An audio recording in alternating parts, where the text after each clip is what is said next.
नमस्कार। आप सुन रहे हैं कथा साहित्य। मैं हूं सिम्मी सैनी। कभी कभी जिंदगी में कुछ रिश्ते ऐसे होते हैं जो खत्म होकर भी खत्म नहीं होते। दिसंबर की ठंडी रात, गंगा किनारे बहती हवा और एक ऐसा संयोग जिसने किसी की पूरी जिंदगी बदल दी। क्या सच में कुछ मुलाकातें इत्तेफाक होती हैं, या वो अधूरे भाव जो समय भी मिटा नहीं पाता? आज की कहानी है दिसंबर संजोग। एक ऐसी दास्तान जिसमें प्रेम है, प्रतीक्षा है और एक अनकहा रहस्य। कहानी लिखी है हिंदी की प्रतिष्ठित कथाकार आभा श्रीवास्तव जी ने। तो आइए, देर किस बात की, कहानी शुरू करते हैं। उस दिन दफ्तर में काम ज्यादा था। काफी देर हो चुकी थी। वापस लौटते समय अंधेरा होने लगा था।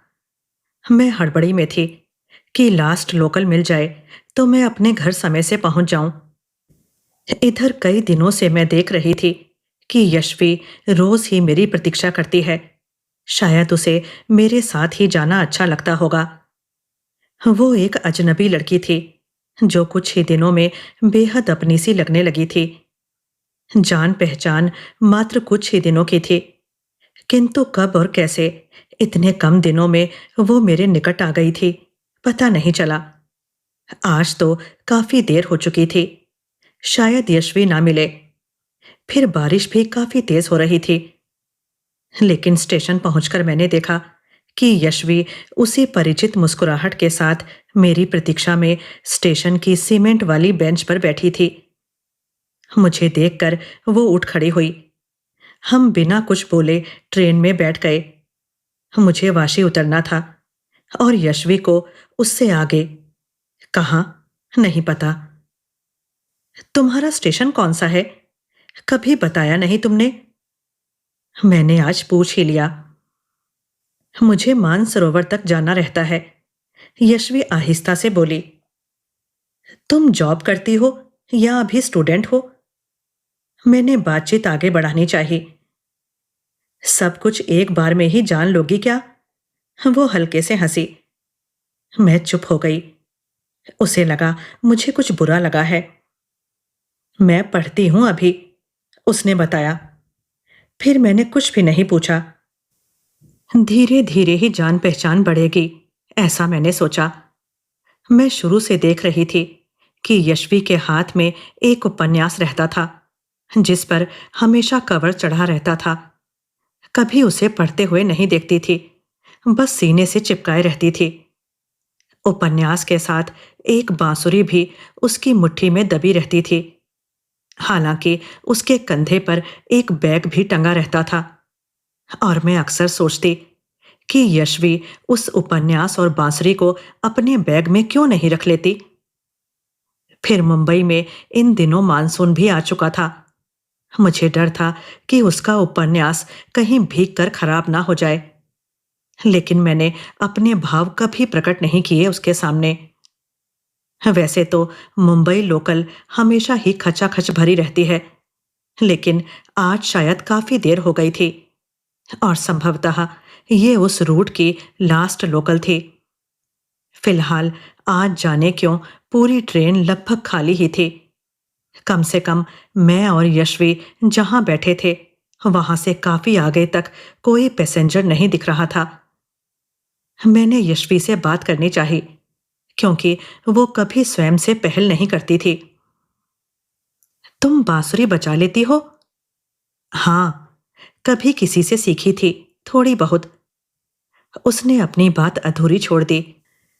मुझे कुछ ऐसा लगा वो अपने में ही गुम रहने वाली लड़की थी, बेहद शांत, अंतर्मुखी। रोज मेरी राह देखती थी, किंतु मुझसे बोलती बहुत कम थी। पता नहीं ऐसा क्यों। कुछ सुनाओगी? मैंने उसे पुनः कुरेदा। शायद उसके मन की कोई गुत्थी खुल जाए। यशवी होठों में ही कुछ बुदबुदाई जो मैं नहीं समझ सकी। लेकिन इस बार उसने मुस्कुराकर बांसुरी अपने अधरों से लगा ली। उसने एक बड़ी ही मोहक धुन बजानी आरंभ की। ओह! कैसी मर्मस्पर्शी मधुर धुन थी ये। लगता था कि कोई बिछड़ा प्रेमी अपने प्रियतम को बड़ी शिद्दत के साथ पुकार रहा हो, याद कर रहा हो। मैं आंखें मूंद कर उस धुन में खो गई थी कि सहसा यशवी ने बांसुरी रोक दी। मेरा स्टेशन आ गया था। यशवी से विदा लेकर मैं उतर गई। कुछ दूर जाकर मैंने पलटकर देखा। यशवी ट्रेन की खिड़की से मुझे जाते हुए देख रही थी। एक मोह की डोर पता नहीं क्यों मुझे यशवी तक खींचे लिए जा रही थी। फिर एक दिन मैं दफ्तर नहीं गई। 2 दिन छुट्टी पर रही। घर में कुछ मेहमान आ गए थे, उन्हीं में व्यस्त रही। तीसरे दिन जब पुनः ऑफिस से लौटी तो यशवी मेरी प्रतीक्षा में थी। 2 दिन से आई नहीं? हाँ, छुट्टी पर थी। घर में कुछ मेहमान आ गए थे। अच्छा, वो मुस्कुराई। जब वो मुस्कुराती थी तो ऐसा लगता था कि उसकी आंखें भी साथ ही साथ मुस्कुराती हैं। कुछ ना बोलकर भी उसकी मुस्कुराहट बहुत कुछ बोल देती थी। मैंने देखा आज उसकी किताब पर कोई कवर नहीं था। मैंने शीर्षक पढ़ा, गुनाहों का देवता। ओह! ये उपन्यास तो मेरे रोम रोम में बसा है। प्रणय की अधूरी दास्तान समेटे हुए ये उपन्यास क्या यशवी को भी उतना ही प्रिय है जितना कि मुझे? मैं पूछना चाहती थी, लेकिन संकोचवश एक बार फिर चुप रह गई। एक दिन दफ्तर से मेरी छुट्टी जल्दी हो गई तो यशवी से मिलना नहीं हो सका। अगली शाम उसने पूछा, कल कहाँ रह गई थी? कल दफ्तर में अधिक काम नहीं था, सो जल्दी वापस चली गई थी। अच्छा अच्छा, वो हंसी। पता है, कल तुमको किसी से मिलवाना चाह रही थी। किससे? मैंने पूछा। वही जिससे मेरा ब्याह होने वाला है। वो फिर से हंसी और उसके गालों में पड़ने वाले गड्ढों पर मैं मुग्ध हो गई। जानती हो, मेरा ब्याह चंदर से होने वाला है। उसी ने मुझे ये उपन्यास गिफ्ट किया है। और हाँ, वो बांसुरी भी बहुत अच्छी बजा लेता है। ये उसी की तो बांसुरी है। मैंने छीन ली थी उससे। वो शैतानी से मुस्कुराई। वैसे तो मेरा नाम यशवी है, लेकिन चंदर मुझे सुधा कहकर ही पुकारता है। उपन्यास में तो चंदर और सुधा नहीं मिल सके, लेकिन हम लोग जरूर एक होंगे, ऐसा चंदर ही कहता है हमेशा। बेहद कम बोलने वाली यशवी आज काफी मुखर थी। मैं सोच रही थी कि जीवन में शायद एक और प्रिय सखी मुझे मिल रही है। वो दिसंबर की एक गहराती सांझ थी। मुंबई का मौसम भी उन दिनों कुछ ठंडा ही रहता है। हमेशा की तरह लोकल में हम दोनों साथ ही बैठे थे। यशवी, तुमने आज तक अपना फोन नंबर नहीं दिया। कभी मिलना अगर ना हो सके तो फोन पर ही बात करें हम लोग, मैंने कहा उससे। मैं मोबाइल नहीं रखती साथ में, बहुत डिस्टर्ब करता है। जब यशवी ने बताया तो मैंने ध्यान दिया कि इतने दिनों की मुलाकातों में मैंने कभी भी उसके हाथ में मोबाइल नहीं देखा था। तुम क्या फेसबुक पर हो यशवी? अगर मैं तुमको फ्रेंड रिक्वेस्ट भेजूं तो एक्सेप्ट कर लोगी ना? मैंने बड़ी आशा से उसे देखा। नहीं, मैं सोशल मीडिया से भी दूर ही रहती हूं। मुझे आश्चर्य हुआ। आज के भागते दौड़ते जीवन में ये कैसी लड़की है जो ना मोबाइल रखती है, ना फेसबुक और इंस्टाग्राम से जुड़ी है। तभी यशवी ने मुझे अपने घर का पता दिया और अपने घर आने का आमंत्रण भी दिया। मैंने अपने मोबाइल में उसके घर का पता सेव कर लिया। कभी फुर्सत निकालकर जरूर आऊंगी। जब वो ट्रेन से उतर रही थी तब मैंने चलते चलते उससे कहा। उसके चले जाने के बाद मैंने देखा उसकी सीट पर उपन्यास और बांसुरी दोनों ही छूट गए थे, या शायद वो उन्हें साथ ले जाना ही भूल गई थी। मैंने उन्हें संभाल कर अपने बैग में रख लिया। फिर कई दिन बीत गए, लेकिन यशवी नहीं दिखी। मैं दफ्तर से लौटते समय रोज ही उसे खोजती। उसका पता मुझे रट गया था। उसे याद करते हुए मैंने सोचा उसके घर हो आऊं। क्या पता क्यों नहीं आ रही। जिस पल मैंने यशवी के घर का द्वार खटखटाया, मुझे कुछ अजीब सी गंध महसूस हुई। मैंने ध्यान नहीं दिया। अपने बैग में यशवी का सामान टटोला और दोबारा से द्वार खटखटा दिया। दरवाजा एक युवती ने खोला और ना जाने क्यों उसने मुझसे बिना कुछ पूछे अंदर आने दिया। आइए, अंदर आ जाइए। मैं हैरान थी। ऐसा क्या था मुझ में जो मुझ अपरिचिता को भीतर बुला लिया उसने। इतने में भीतर से एक सुदर्शन युवक आ गया। आपको ही बेबी की देखभाल के लिए भेजा गया है। उसकी आंखों में सवाल थे। नहीं नहीं, मैं तो यशवी का कुछ सामान। मैं हड़बड़ा गई थी। आप यशवी की कौन हैं? वो युवक मुझसे पूछ बैठा। अनायास ही मैं कुछ कुछ सावधान हो गई। कहीं मैं गलत घर में तो नहीं चली आई। मुझे संशय हुआ।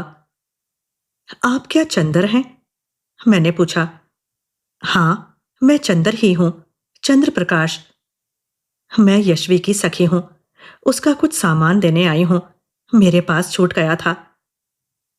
पता नहीं चंदर ने मेरी बात सुनी भी या नहीं।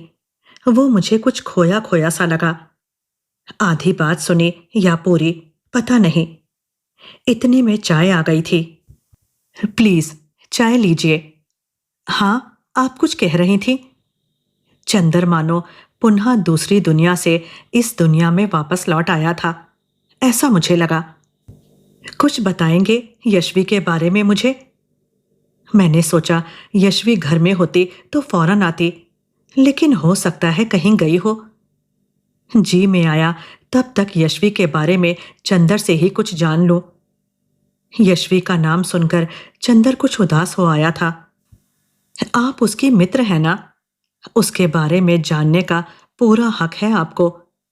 फिर यशवी की बात करना तो मुझे अच्छा भी लगता है। चंदर धीरे धीरे बताने लगा। मैं सुन रही थी। सन 2014 की बात है। उन दिनों मैं डॉक्टर शुक्ला के निर्देशन में शोध कर रहा था। उन्हीं दिनों यशवी से मिलना हुआ था। यशवी डॉक्टर शुक्ला की बेटी थी, बेहद भोली और मासूम। वो तब यूनिवर्सिटी में पढ़ रही थी। ना जाने कब और कैसे हम एक दूसरे के निकट आते चले गए। गुनाहों का देवता उसका प्रिय उपन्यास था और संभवतः वो मेरे नाम से ही मेरी तरफ आकृष्ट होती चली गई थी। मैं तब यदा कदा बांसुरी बजाता था, शायद अच्छी ही बजाता था। मेरी बांसुरी पर 100 जान से फिदा थी वो।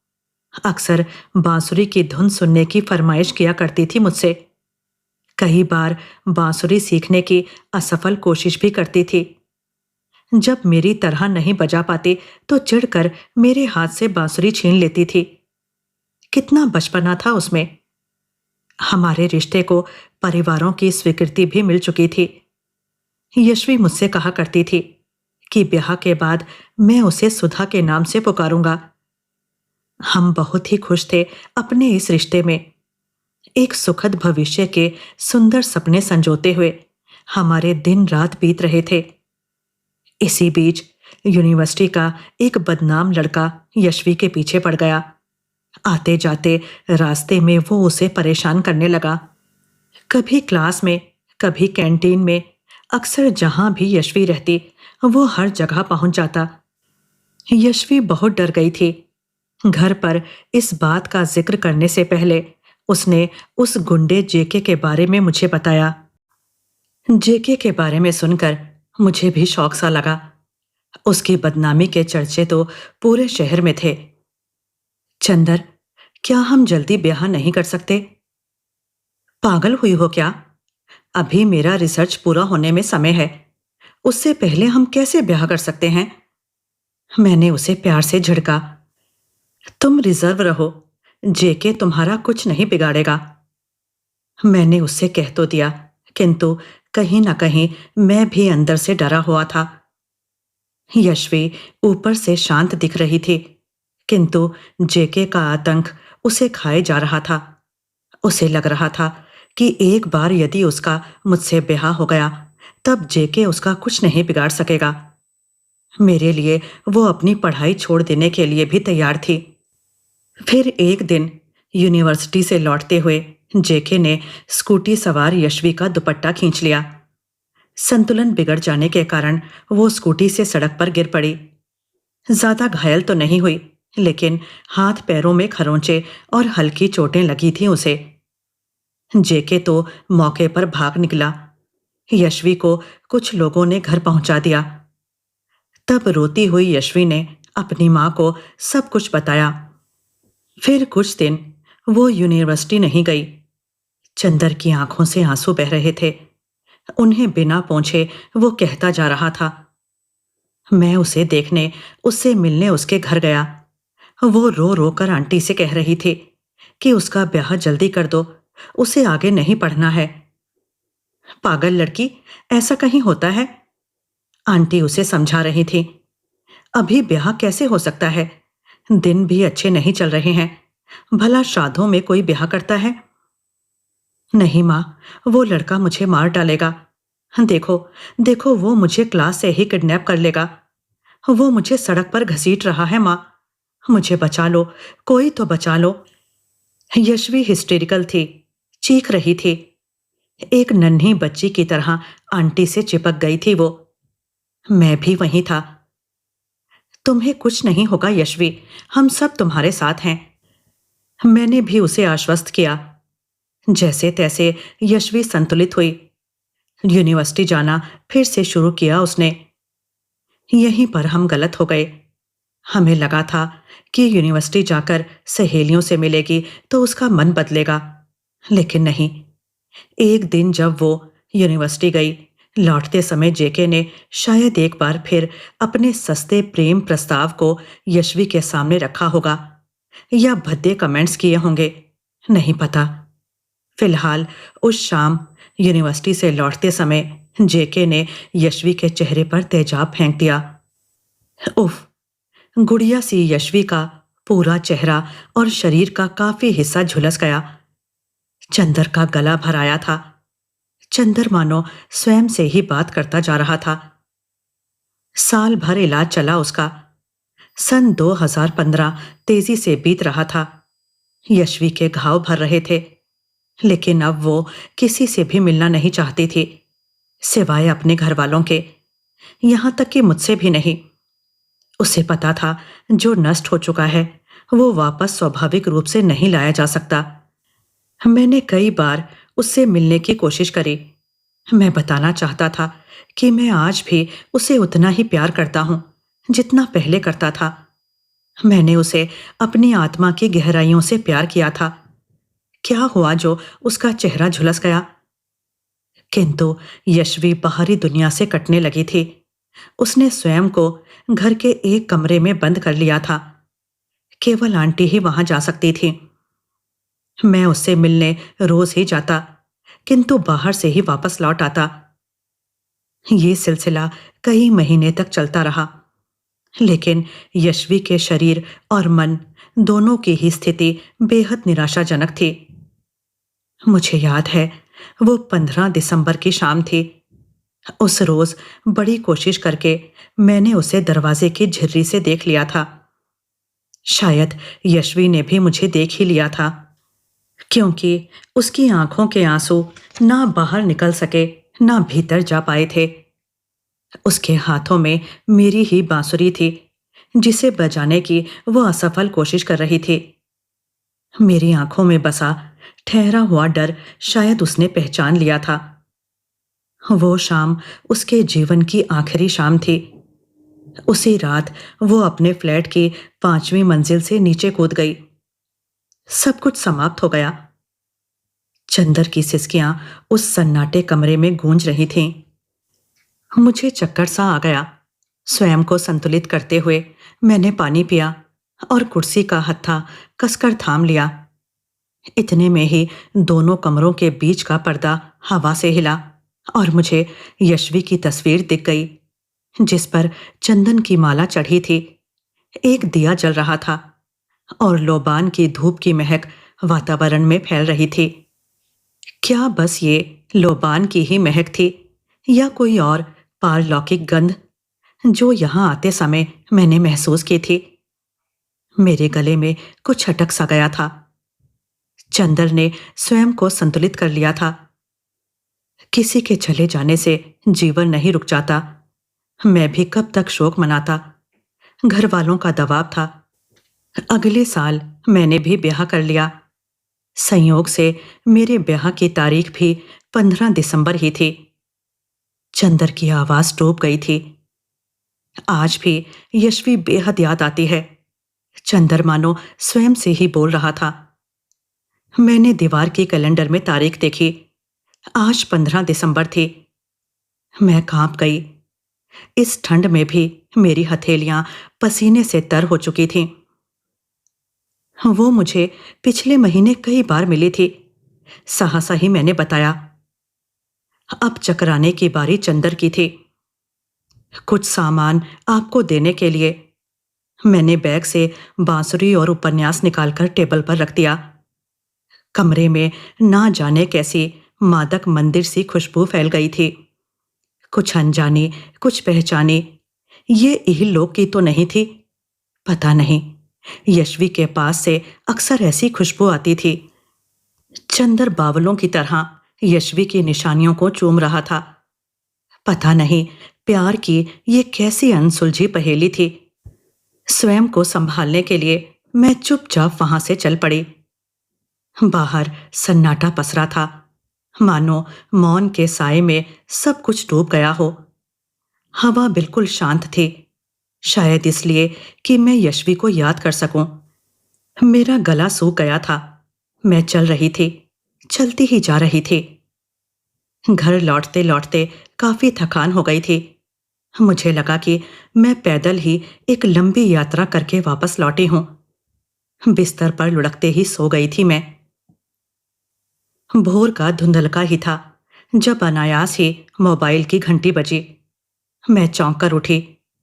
कोई अनजाना सा नंबर था। हेलो। नमस्कार, मैं चंदर बोल रहा हूं। आप कल मेरे घर आई थी। मेरी नींद उड़ गई थी। जी, बताइए। आपने जो उपन्यास और बांसुरी मुझे दिए थे, क्या वापस ले गई आप? बहुत ढूंढा, नहीं मिले।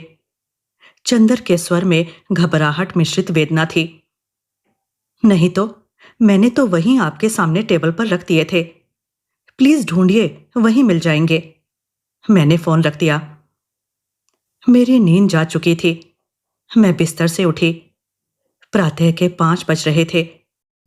शरीर में अभी भी आलस्य शेष था कि अनायास ही मेरे कमरे में वही परिचित कस्तूरी सुगंध महक गई जो पिछले कई दिनों कई बार मैंने महसूस करी थी। मैं चौंक गई। पूरे कमरे में निगाह दौड़ाई। कहीं कोई भी नहीं था। सहसा मैंने अपनी स्टडी टेबल पर देखा और मेरा जी धक से रह गया। उपन्यास और बांसुरी दोनों वहां रखे थे। मैंने हाथ बढ़ाकर उन्हें छुआ। क्या वे सच में थे या मात्र मेरा भ्रम था? हाँ, वे सच में वहां थे।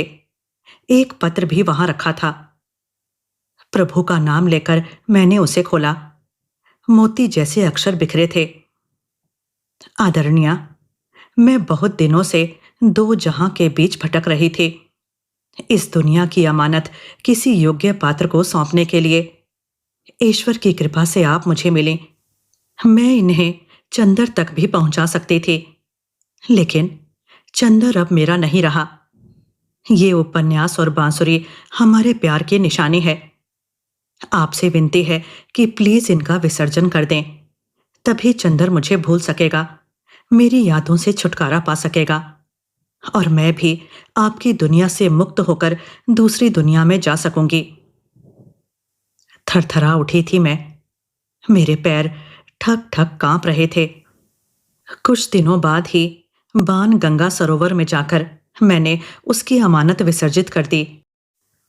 आज कई दिन बीत गए हैं। जब भी लोकल में सफर करती हूँ, सहमी सशंकित सी यशवी को ढूंढा करती हूँ। ना जाने फिर कब टकरा जाए मुझसे चंदर की किसी अन्य अमानत को वापस लौटा देने के लिए। यशवी ने प्रेम किया, लेकिन अपने प्रेम को बांध कर नहीं रखा। वो मुक्ति चाहती थी, अपने लिए भी और चंदर के लिए भी। क्या सच में प्रेम का अंतिम रूप त्याग ही होता है? आप क्या सोचते हैं? कमेंट में जरूर बताइए। अब मुझे आज्ञा दीजिए, फिर आऊंगी एक और कहानी के साथ। धन्यवाद।